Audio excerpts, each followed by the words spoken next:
Hello friends, my name is Emile and welcome back to some more Forza Horizon 3. Today I'm going to be doing my very first car build on this game, at least on YouTube videos.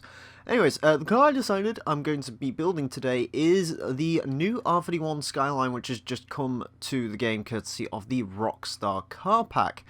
Now the R31 is probably my favourite Skyline of all of them, just because I really like the way this thing looks. I like the sort of boxy 80s design of it. It's a pretty cool looking car. And of course, I have fond memories of this car from Gran Turismo 2. So yeah, that's sort of another reason I quite like it. Anyways, this is the car that I'm going to be building, and, well, we do have a fair bit we can actually do with this vehicle. Now, first off, we could use a preset, which adds a lot of power and stuff. We're not going to do that. We're going to build this thing properly up. Now, first thing I have to decide, what engines have we got for this? We have the RB26 and we have the V8 engine. Not going to use the V8 because that would be sacrilegious, although I'm sure some of you fuckers would like me to. I'm also not going to use the RB26, I'm just going to leave this with its stock engine. The stock engine makes quite a nice turbo whistle, and I quite like that about it, so we're going to leave that. Now, drivetrain. I think I'm going to swap this thing to all-wheel drive, just because I prefer all-wheel drive over rear-wheel drive in general. So, yeah. Right, next thing, body kit. Now, the body kit just essentially adds wider arches on this car, and I think... Oh, wait, no, it doesn't. On the preset, it does change the front bumper. On this particular version, it doesn't. I think we are going to have that wide body kit. Not only do I not particularly mind the way it looks, it also allows us to put bigger tyre whips on the car. Speaking of tyre whips, we should probably go have a look, see what we can get on this thing. 275s on the front, 315s on the rear. Okay, we can get pretty darn big tyres on this thing. Now, tyre compounds in Horizon 3 are interesting. Basically, they take up a lot more PI than they used to, so you really have to sort of... You can't just throw tyres on everything like you could in previous Forza games. You actually have to think about the sort of tyres you're going to go for and whether it's really worth the PI difference. Because, of course, I could put race tyres on this thing and build its A800, which I'm thinking I might do, but I'd have no space for power. So that would be an issue. So I think we'll come back to tyres. We'll see how much power we're putting through it, and then we'll come back to that. Anyways, actual other stuff we can do. Could put the aero on it. Not going to. I'm going to go for this front bumper just because I kind of like the way it looks. We're going to leave the stock rear spoiler because they're your other options and I don't want either of those.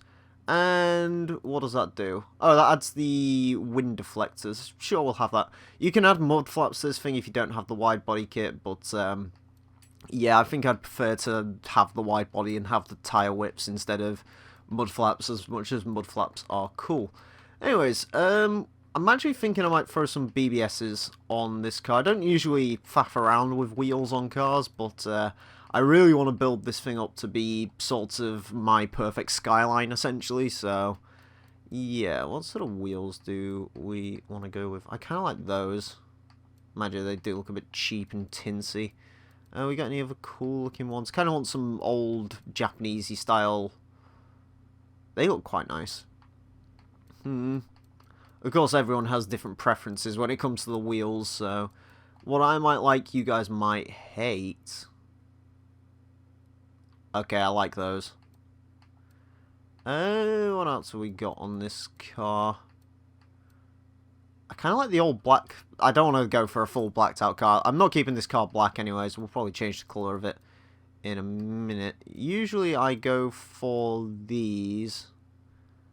I think I'm going to go for those again. I do like the Harman wheels. They do look quite nice. We will enlarge them up to 17 inches. Doesn't look too ridiculous, so we'll have 17-inch rims on this thing. It will look better once we lower it. Speaking of which, we are going to want full race brakes.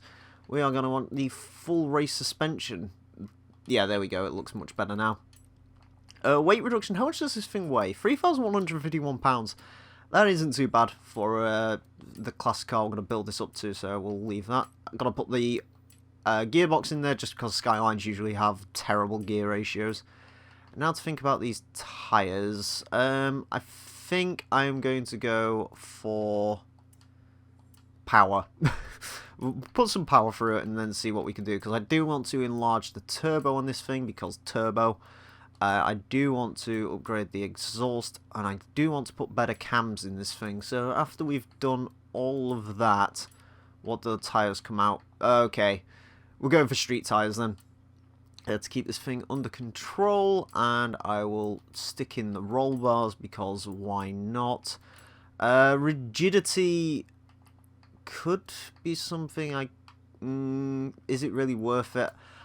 I'm going to hope that this car is rigid enough. Granted, it is an old sports car, so it's going to be pretty darn rigid, but it is quite an old one as well, so we'll see.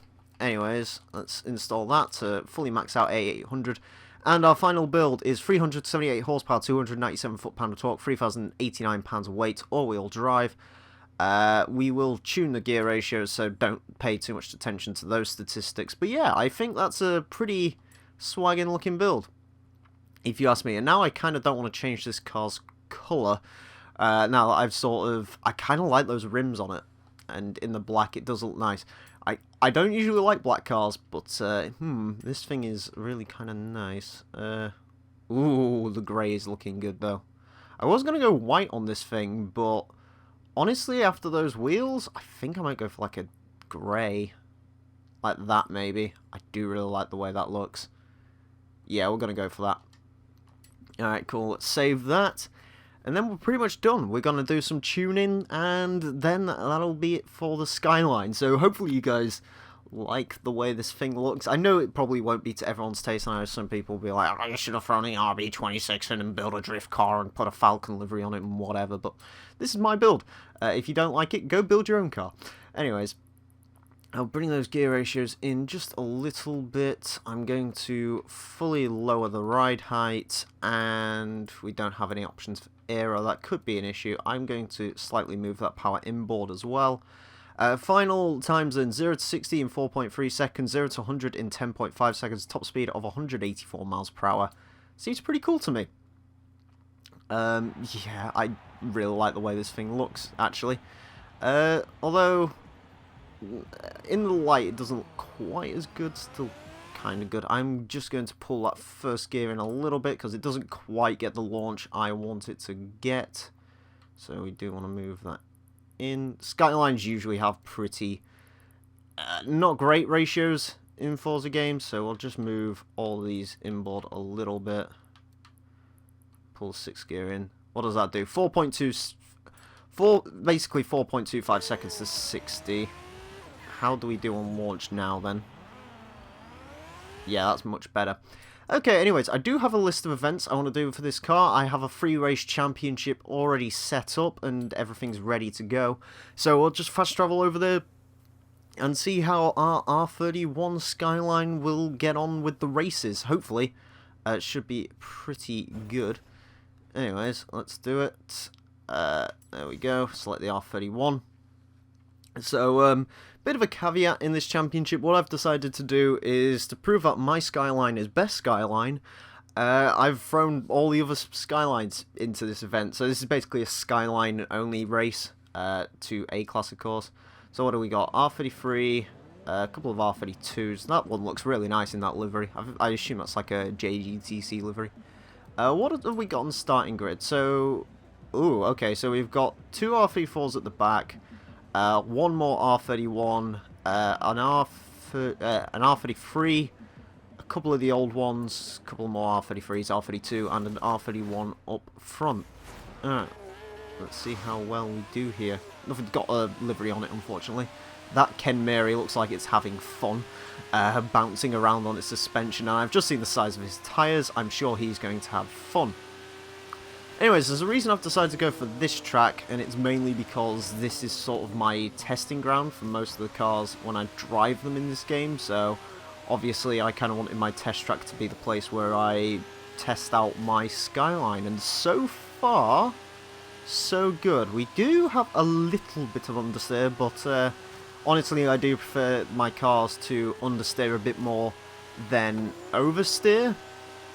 Just sort of the way I am with them, so, ooh, can we stretch it around the outside of him? Not quite. AI are taking a slightly better route through there. We have an R31 and an R32 in front of us. Hopefully I should be able to dispatch of this R32. I can carry quite a lot of corner speed in this vehicle, which is obviously a good thing to do. Usually I wouldn't brake there, but I kind of wanted to avoid going into the back of this R31 in front of us. Slow it down through there, right. Ooh, a little bit of understeer. Overall though, this car seems to be handling really goddamn well. Like most of my cars, this car isn't so much about top speed. Usually when I build cars, I build them for sort of quick sprints and handling. And this car seems to really have the best of both in it. Ooh, a little bit of sort of drift out there, but seem to control it relatively well. One slight issue with doing the Reach the Peak series, I've just realised I have none of the information on my screen, but that's fine. You guys don't really need it, I guess.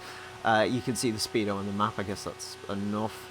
Across the line, we're going to do one more lap, I'd imagine. There isn't too many laps on this course. But yeah, I use this as my testing course just because it offers a great mix of sort of... You've got the low speed corner there. You've got a few mid-speed corners, a few higher speed corners, and of course you've got a straightaway as well. So whenever you see me sort of using cars in reviews and stuff, it's not unlikely you'll see them at this track. Admittedly, I do try to use other tracks just because seeing the same place over and over again does get a bit boring. But that's kind of why you see this track, in case you were wondering. Also, another thing is, if I was to do sort of like a Top Gear lap series, admittedly I do Reach the Peak now, but if I was to do like a Top Gear lap series just on the standard game, I would use this track just because it's the track I know the most. I'm going to do another lap here. How many laps are there of this race? I do need to find this out now. HUD, you would be useful. There we go. We'll have that. Oh, this is the final lap here. Okay, cool. I should have probably turned that on before I started recording this, but whatever, I forget stuff. And again, you're doing Reach the Peak. It's sort of, every time I turn it on, I forget to turn it off when I start recording for that. And then, yeah, bad things happen. But yeah, overall, I'm really goddamn impressed with the way the Skyline is handling. It is super, super sticky, which is nice, especially considering this thing's only on the street tyres. I mean, I'm not putting a huge amount of power through it, 378 horsepower. It isn't a hell of a lot, but it's still a good amount. If I could say one thing, maybe this car would benefit from some more rigidity. Maybe putting that first stage of reinforcement in this car may have helped it out. But ultimately, though, it does seem to be handling pretty darn nice, and we did dispatch of our competitors pretty well there. So yeah, we get 20 points. Apparently the other R31 also finished pretty strong as well, so that's nice to see. Anyways, we're going to get 22,002 credits, because why not? And we are going to get a wheel spin. Oh, can I get anything decent from this? I can imagine because I'm recording, probably not. An Audi RS4. I already have one of those, so I'll just sell it. Not like I'm really going to use it for anything. One of a minor complaint for this R34, kind of wish it wasn't. It looks a bit green in certain areas, which is a bit of a shame. Anyways, for our next course, I think we're going to head up to Surfers Paradise for the free bridge circuit. I've basically set this championship up, so I've got some road courses, although our final course isn't a road course. It's sort of more of a rally stage. That's just because I kind of want to see how this thing copes with off-road. Anyways, let's get back into this. Also, you get a sneak peek at the Skyline collection I've got. There isn't anything terribly exciting in there. I don't even think anything's got upgrades in there, other than maybe the R34 I used for Reach the Peak. Anyways, we see one of the R34s there. I'm assuming the starting positions haven't changed. I'm not going to check them. Also, we are in the rain. That is another intentional thing I've done. Yeah, the R34s are back there. Oh wait, is that one there? Oh yeah, one of the R34s is here. It's got horrible headlight covers that look like something out of Need for Speed Underground 2. Okay. The game also looks extremely pretty in the wet, as you'd imagine. Apparently this Skyline kind of wants to edge me out, but it's not really working for him as I go clean past. I can feel that we're starting to struggle for straight line speed there, maybe, but I'm not hugely surprised by it. Apparently they have a bit of an accident there. I'm sort of riding the rear end of this R32, and I really don't want to be. Ooh, we are going to understeer a little bit wide. R31 is going to oversteer in front of us, so that's nice. Good on you, sir, for preserving the ancient art of oversteering your Skylines, because most Skylines don't do that. Because, well, all-wheel drive. And this one doesn't because it's all-wheel drive, converted into a tree. We go. Alright, come on, car. It does seem to oversteer, oversteer. It does seem to understeer a little bit more than I'd like in the wet. Again, it's not a major deal breaker, that, just because most of the cars I build are tuned to understeer anyways. But would kind of like to dial that out, this car a bit, maybe.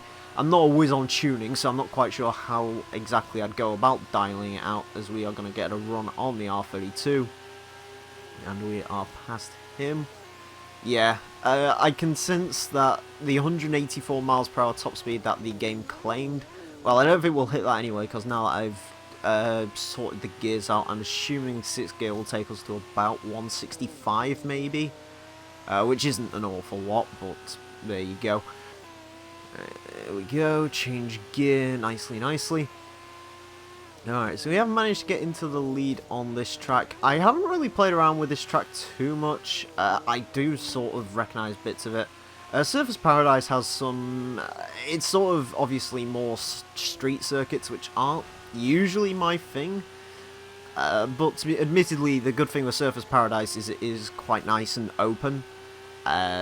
You know, the roads on it are nice and big, and that does mean it's not as bad as, say, Seattle Circuit from Gran Turismo, or I don't know what's one in Forza. Prague had pretty decently sized roads, save for like the bridge. Oh, Long Beach. I don't like Long Beach in Forza 6. Admittedly, though, none of the tracks around Surface Paradise get quite as technical as those tracks would. Anyway, slow down. I like the Nissan Motorsports International sticker on the back of the spoiler. I like the detail that's gone into this car, because there really is quite a lot of detail gone into it. I mean, you kind of expect that, considering this car's never been in a Forza game before. They've never had any proper R generations of Skyline before the R32. So, obviously, they can't really reuse much for this car. Sometimes they'll reuse, like, little bits of the car. To create the other models. You know, some people say, oh, they just upscale them from Forza 4. I don't think they do. I think they just use sort of some of the miscellaneous mini details to enhance the cars, but there we go. Anyways, the apparently an R33 won that race, so that means the sort of R31 and the R33 behind are tied. Kind of surprised the R33 did. I thought the R32 would have stayed strong in its position, but hey, some things do surprise me sometimes. Anyways, we'll be moving on to our third and final race once this is loaded up, which is going to be taking us all the way out to the Outback for the Dry Reservoir Trail track. Sort of test the off-road ability of this particular car. I'm not expecting huge things out of it, if I'm honest. I'm expecting it to do better than the other R31s because four-wheel drive, but there you go. Also, by the way, if you want to play this particular championship that I'm playing through, you can do so if you have me added as a friend on Xbox Live, which you can do, or follower, I should say. You can follow me on Xbox Live, and you can play this thing. It starts at the Headlong circuit, so if you want to play a Skyline-only championship with these sort of Skyline-focused races, there you go. Anyways, we really do kick the R34's arse across the line. The oldest Skyline, 73 Skyline, is very quick in a straight line, as it turns out. They're just bouncing like hyenas up there, though. God, they're not having fun up there with the Skylines particularly. Anyways, we shall go through Zvorta. It would be sensible to change down a gear through there. Ooh, okay. We do seem... I can feel the bumps in this thing. Certainly you can see it ragdolling around a bit. Of course, I did lower the suspension, so that's probably not helping. But can we get past these 273 Skylines? I'm surprised they haven't taken each other out yet, although by the looks of it, yeah, it looks like they're trying to take each other out right now. This appears to be a pretty fast rally course. I don't remember this one. I sort of just picked one at random. I went, oh, well, unlike sort of cross-country tracks, this one seems to stick entirely to trails, so we'll go for that. And so far, we have not been off the dirt, although, can I squeeze down the middle of these two guys? I will slightly tap him, but can we get stopped? Not quite. Brakes could be a little bit better. I'm going to put that down to just merely having not particularly great tyres on this vehicle. I will go into the cockpit mode quickly. Also, it feels like the batteries in my controller have just given up on the vibration, so that's nice. So I can't feel the bumps anymore, although obviously you can see they're still happening. Ooh, a little bit of a oversteering moment. Oh god, the height. That Skyline certainly went for a bit of a flight. We are going to get up the inside of the red one though, which is good. This jump looks like it could be a bit nasty, but it isn't going to be. I love watching those 73 Skylines. I'm assuming they're running like stock suspension and stock tyres. They're just sliding everywhere. Should have really stayed behind those and just watched them. Maybe I should build one at... okay, I've just given myself an interesting challenge now. I should probably try and build an old car, but you're just using the stock tyres and stock suspension to see if I can make a decent race car out of it. That could be an interesting challenge to do at some point. Of course, I'll have the ability to upgrade the whips and use aero and stuff, but yeah, I might do that at some point actually, just to set myself a little bit of a challenge. Alright, as we come over here, nice sprint towards the finish line in the mighty R31, which has been mighty good fun, and a mighty great car to drive during this championship. And the 273 Skylines will take first and second here, and the R32 and R31 will, yeah. Also, the R32 seems to have won the championship overall, with the other R31 coming in third place. Highest placed R34, though, is in 7th, so I guess there's something. Anyways, there we go. We are going to beat the championship, which is nice. Claim 16,000 credits, claim 8,000 XP, and that'll be that. So there we go. That was my R31 build of the Skyline. Overall, gotta say, hugely impressive car, this. Really good build, actually, if I do say so myself. It handled really nicely. It pretty much fits the bill for me. This may very well become my A-class car of choice, because it's really very good indeed. But what did you think of my build? Tell me down below in the comment section how I didn't put an RB26 and leave the rear-wheel drive and go drifting in it, in the comments below. Anyways, friends, I want to thank you all very much for watching, friends. My name has been The Real Emile, and until next time, ow. Farewell.